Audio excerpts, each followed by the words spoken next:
Le Seigneur soit avec vous. Et avec votre esprit. Bonne nouvelle de Jésus-Christ, selon saint Jean.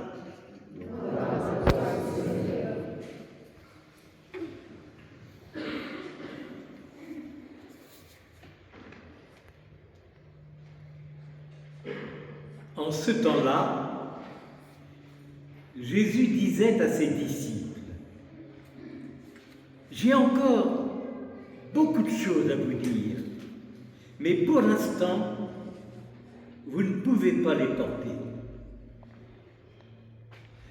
Quand il viendra, l'Esprit de vérité, alors il vous conduira vers la vérité tout entière. En effet, ce qu'il dira ne viendra pas de lui-même, mais ce qu'il aura entendu, il le dira, et ce qui va venir, il vous le fera connaître. Lui, il me glorifiera, car il recevra ce qui vient de moi pour vous le faire connaître. Tout ce que possède le Père, c'est à moi. Voilà pourquoi je vous ai dit, l'Esprit Saint reçoit ce qui vient de moi pour vous le faire connaître. »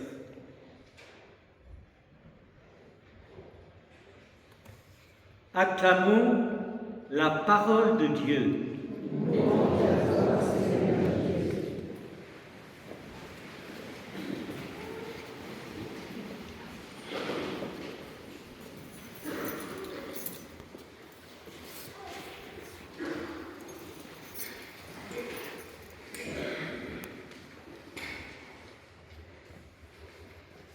Vous savez,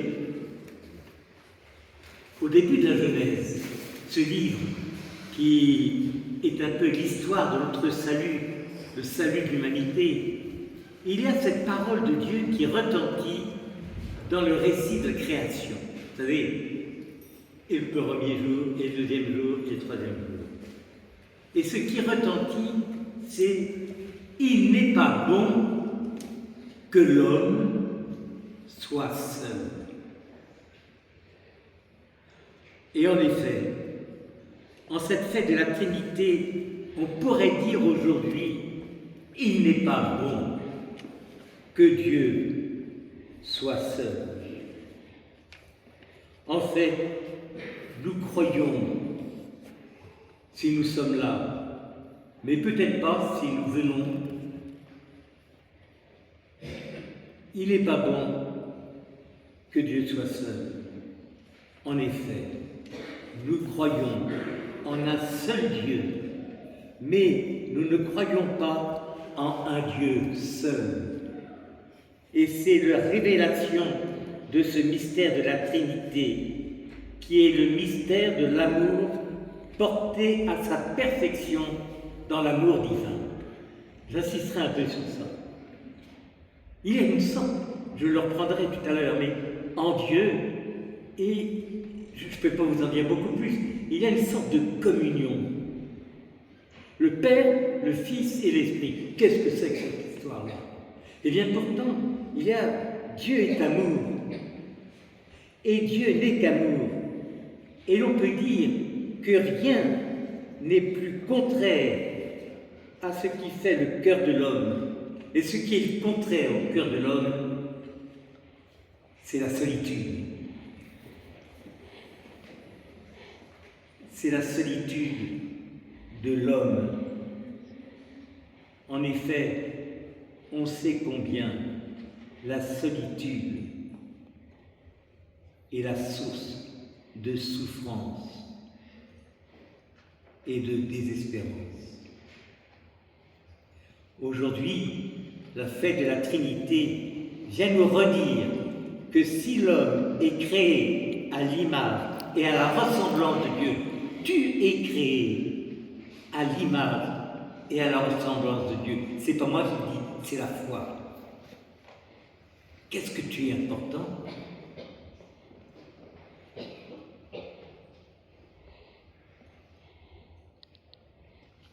c'est que nous sommes faits, si je suis créé à l'image de ce Dieu, c'est que je suis fait pour la communion et non pas pour la solitude. Je suis fait pour l'unité et non pas pour la division. La Trinité. La Trinité. Comment dire quelque chose sur Dieu? Un ami m'a demandé un jour, en réunion, où tu tires tout ce que tu dis sur Dieu? D'où ça vient? Comment tu as l'audace de dire des choses comme ça sur Dieu? Eh bien, interpellé par cette question, je lui ai dit simplement que c'est à travers les Écritures, à travers ce Dieu qui a pris des hommes pour révéler qui il était. Et ces hommes ont pris du temps pour faire cette expérience de Dieu et l'écrire. Et tu peux aussi faire cette rencontre de ce Dieu un peu étonnant, Trinité. C'est en prenant le temps de méditer la vie, le visage et la parole de ce Jésus de Nazareth. Il était pleinement humain, nous dit la foi. Et il a pris visage d'homme, il a pris existence d'homme, il a pris rencontre pour nous révéler, pour nous parler un langage. Et que nous disent-ils, ce vie, cette parole, ce visage de ce Jésus? Qu'est-ce qu'il nous dit? Il nous dit Dieu et relation. Le Dieu à qui je donne ma foi est révélé. Il s'est révélé. C'est un Dieu qui veut vivre, c'est assez étonnant, un Dieu qui veut vivre une relation d'alliance avec notre humanité. Il vient nous introduire, et sans aucun mérite de notre part, il vient nous établir dans la relation d'amour qu'il y a entre le Père, entre le Fils et l'Esprit Saint. Il me met dans cette relation. Il m'invite dans cette relation. Cette relation du Père, du Fils et de l'Esprit Saint, cette relation de communion. Écoutons ce Jésus. Qui me voit le Père. Le Père et moi, nous sommes un. Ou encore, ce que le fait le Père, le Fils le fait pareillement. Mais alors, là-dedans, Père et Fils, qu'est-ce que fait l'Esprit? Eh bien, l'Esprit, il ne peut pas être décrit. Le Père, on pourrait. Le Fils, on pourrait dire. L'Esprit. Il n'est... Comment il pourrait être décrit? Il est moins reconnaissable à nos yeux. En effet, l'Esprit n'est pas celui dont on parle, mais il est celui qui me donne de quoi parler de Dieu. L'Esprit, j'aime bien cette description de l'Esprit Saint que me donnait un théologien. Il me disait, ne me demandez pas de faire un dessin de l'Esprit Saint, car l'Esprit Saint, c'est le crayon qui me permet de tracer le dessin. C'est pas mal, ça m'aide. Si nous voulons comprendre la beauté et la profondeur de notre foi en un Dieu, Père, Fils et Saint-Esprit, écoutons Saint Jean. Bien-aimés, il parle à nous, bien-aimés, aimons-nous les uns les autres, comme Dieu, car Dieu est amour. Celui qui aime, il est né de Dieu, car Dieu est amour. Celui qui n'aime pas n'a pas connu Dieu, car Dieu est amour.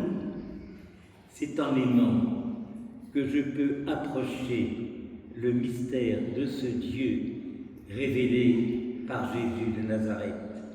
Car Dieu est amour, Dieu n'est pas un juge. Quel est donc ce visage de cet amour? J'aimerais bien finir par ça. Quelle est l'originalité de cet amour entre le Père, le Fils et l'Esprit? C'est un amour qui met en relation. M'en demandez pas plus, mais le Père, le Fils et l'Esprit, ils vivent quelque chose qui est amoureux les uns des autres. Il y a cet amour qui fait qu'il est Dieu. Et c'est de cet amour qu'il veut nous donner, nous mettre. C'est un amour qui met en relation avec les autres, avec mon voisin, avec ma femme, avec mes commerçants. C'est un amour qui met en relation. C'est un amour qui n'est pas partage. Quand un amour n'est pas le partage, c'est un amour qui est narcissique, qui m'enferme sur moi. C'est un amour sans fécondité. C'est un amour mortel. Alors, pour finir ces quelques mots, je voudrais vous aider à vous étonner.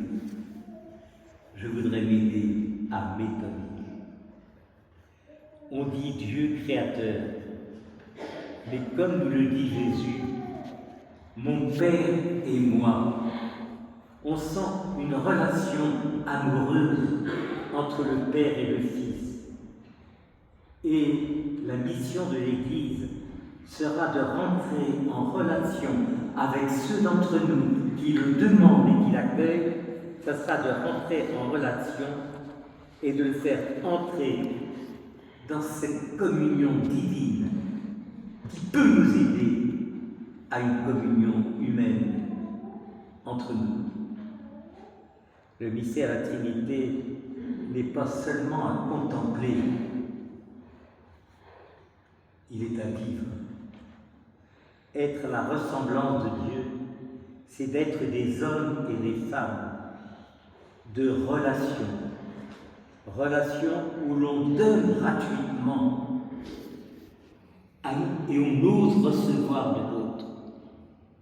On accepte de recevoir dans la simplicité parce que nous sommes habités par cet amour qui existe entre le Père, entre le Fils, avec l'Esprit Saint. En Dieu, il y a une grâce de communion entre les trois personnes. De cette grâce, Dieu nous en fait le don, frères et sœurs, à nous d'accueillir ce don par ma façon de vivre chaque jour.